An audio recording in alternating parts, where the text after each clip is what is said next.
One of my favorite parts about Christmas has always been going and picking out a tree. I've never been a fan of fake trees, though I see why some people like them. I just prefer the activity of going out with a loved one and picking out your Christmas tree together. But I will say, having a real tree takes a bit of maintenance, especially if you're like me and my fiance and decide to get a tree really early in the season. It was beautiful for a while, but after a couple of days of not being able to water it as often as we needed to, it began to dry out really quickly. I'll never forget the amount of panic that set in on December 14, 2018, when I woke up to the smell of smoke filling up our entire house. I woke up coughing at first.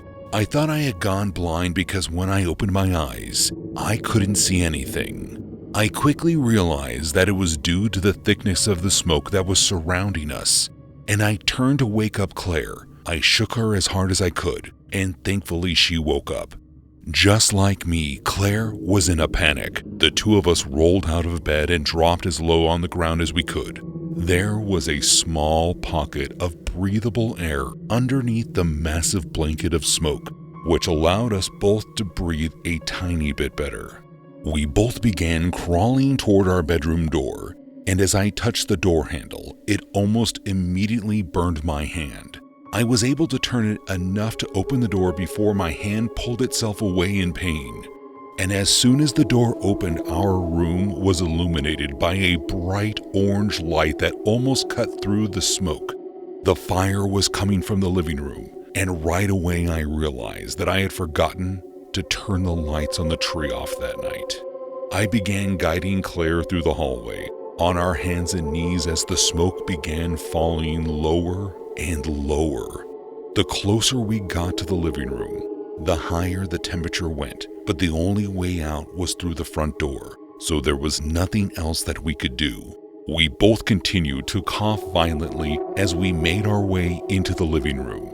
Almost pausing for a second to look at the tree, through the smoke, we could see the flames dancing as they climbed away from the tree and up the wall behind it. We continued to make our way toward the front door and away from the tree as I felt something pulling onto the back of my leg. I turned and saw Claire. She was no longer crawling behind me, but instead was lying on the floor with her eyes just barely open and her face covered in ash. I knew that we didn't have much time. I got off my hands and knees and picked Claire up off the floor, and as soon as I had her, I began moving as fast as I could toward the front door. The locks burnt my fingertips, but I couldn't waste any time. As soon as the door was open, I pushed us both through it and laid Claire down on the lawn. By that time, our neighbor was standing outside and said that the fire department was on its way. I checked to make sure that Claire was breathing, and thankfully she was. The fire department got there in time to put the fire out, but more importantly, after getting checked out of the hospital, Claire turned out to be totally fine. There was no permanent damage from the lack of oxygen.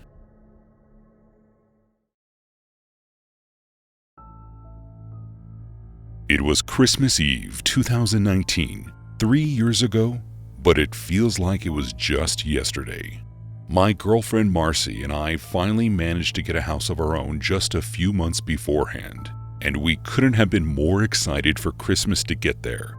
We originally planned on having family over, and we were going to host Christmas dinner, but we ended up feeling more comfortable going to Marcy's parents' house instead. Plans didn't change until Christmas morning though. As of Christmas Eve, we still planned on having everyone come over the next day, so Marcy and I made sure to get everything set up beforehand. I prepped all of the meals so that all I had to do was turn the oven on in the morning to start cooking. And then we wrapped up our presents in separate rooms to make sure that we didn't see what we got each other. By the time the night was over, the space under the tree was full of presents, and we decided to have some hot chocolate and watch Rudolph the Red-Nosed Reindeer before going to bed. And in no time at all, we were both tired and ended up falling asleep on the couch as the movie played. It would have been a really great night had I not been woken up a little while later by a sound that was coming from the other side of the house. I tried to listen closely to what the sound was without moving too much and waking Marcy. And once I realized what I was hearing, my heart began to pound.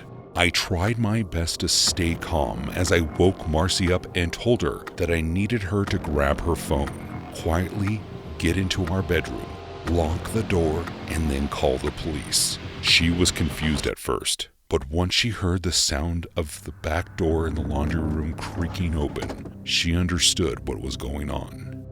The two of us quickly and quietly made our way out of the living room and into the hallway past the kitchen. From there, it was a straight shot into our bedroom where we locked the door. I told Marcy to call the police as I kept my ear pressed to the door to try to hear for any signs of movement. I couldn't hear much noise over the living room TV that was still on, but every now and then I could swear that I heard footsteps. After about 2 minutes, Marcy let me know that the police were on their way and that we should just wait for them to get to the house. But at that point, my ego started to kick in a bit, and I got really upset at the idea that we were being robbed. I asked Marcy to stay in the room while I went to see what was going on, and she objected at first, but there wasn't any stopping me. And to this day, it's one of the top 5 dumbest things I have ever done. I quietly made my way out of the bedroom and made sure to close the door behind me before making my way over to the kitchen door, expecting to find someone in there since the kitchen was on the other side of the laundry room that it sounded like they came in from. But when I saw the room was empty, my heart began to pound again. I don't know why I didn't turn around and just go back to the room and wait for the police, but I decided to continue looking for the intruder.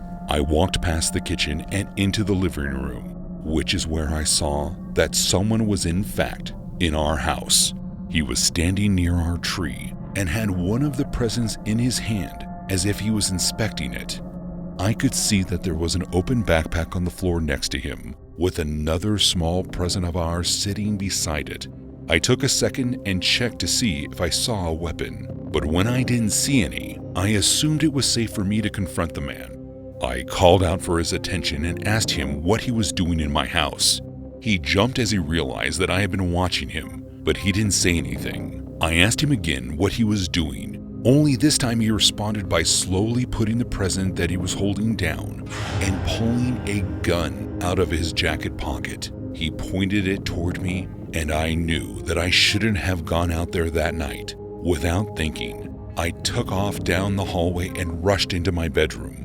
Marcy screamed because she didn't know it was me at first, but once she realized, she helped me move the small dresser in front of the door. We waited, expecting the thief to try to break down the door, but surprisingly enough, he didn't even try. The police got to our house a few minutes later and I ran out to let them inside, but it looked like whoever was in our house left as soon as I ran away from him.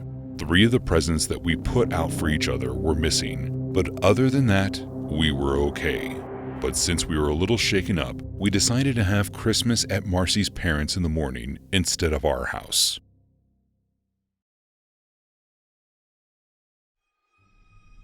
Growing up in northern Minnesota, the winters could be really harsh sometimes, but it always led to a lot of fun times. From sledding to skating on the river that ran through our town, there was always something to do no matter how cold it was.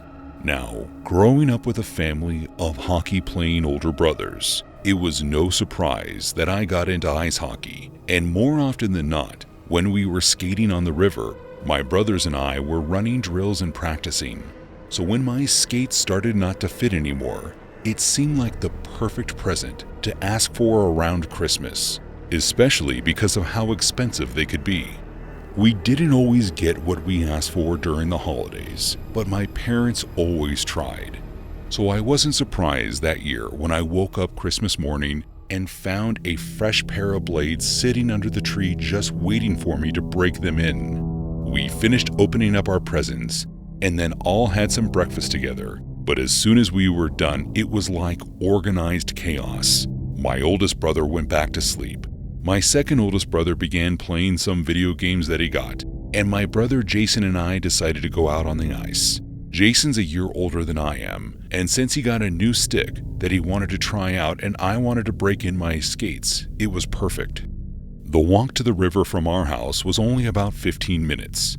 We would walk along the sidewalk to the bridge that passed over the river, and from there we had a trail that led us down the small hill to the riverbank.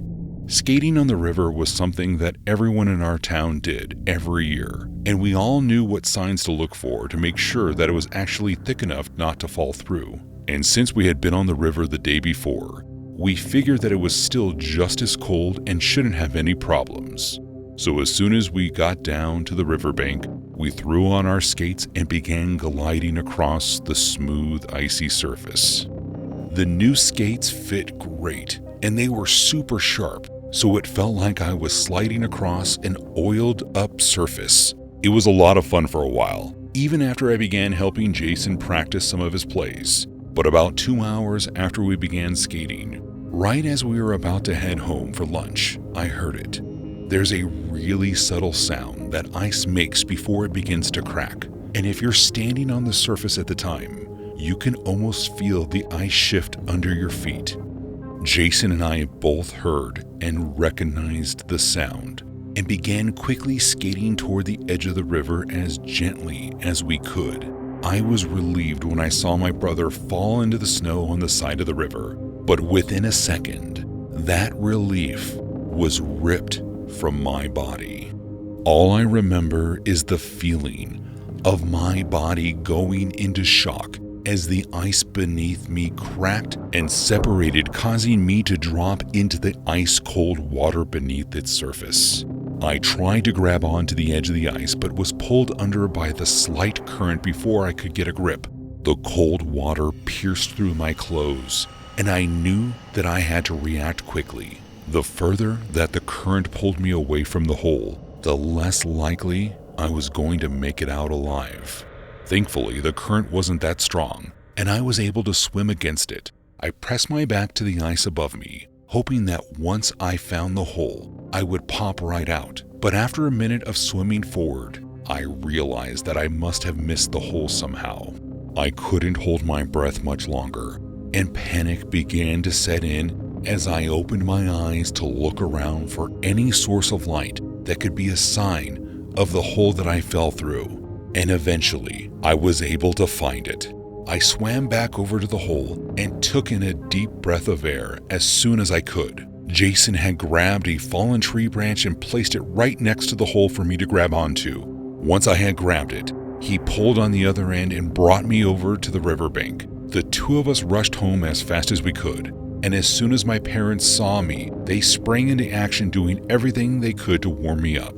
I ended up catching a bit of a cold from it, but other than that, I'm just happy to be alive.